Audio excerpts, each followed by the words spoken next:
If you are a bride to be, blouse వచ్చేసి నేను ఇలాగ కవర్ లో పెట్టుకుంటున్నాను, ఎందుకంటే కలీకట్ మోడల్ లో లెహంగా అయితే స్టిచ్ చేయించుకున్నా. లెహంగా అనేది ఇలాగ డబ్బా లాగా వస్తుంది. అలా డబ్బాగా వచ్చినప్పుడు ఏంటంటే ఇది నా ఎంగేజ్మెంట్ శారీ, ఇది అరౌండ్ 400 పడింది. నిజంగా చాలా బ్యూటిఫుల్ వర్క్.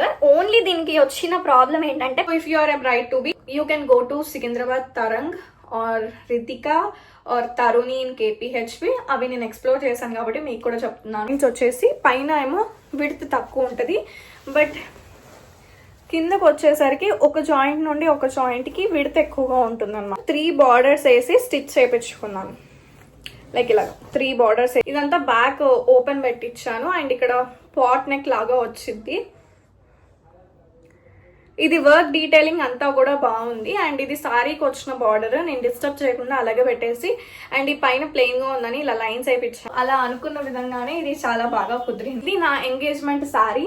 మరి శారీకి ఎలాంటి బ్లౌజ్ కుట్టించుకున్నాను, ఎక్కడ కుట్టించుకున్నానో తెలియాలంటే ఈ కింద ట్యాగ్ చేస్తున్న ఫుల్ వీడియోని అయితే చూసేయండి. అండ్ మీకు ఎలా అనిపించిందో కింద కమెంట్ సెక్షన్లో కమెంట్స్ చేయండి. మీ ఫ్రెండ్స్లో ఎవరైనా బ్రైడ్ టు బీస్ ఉంటే వాళ్ళకి కూడా షేర్ చేసేయండి.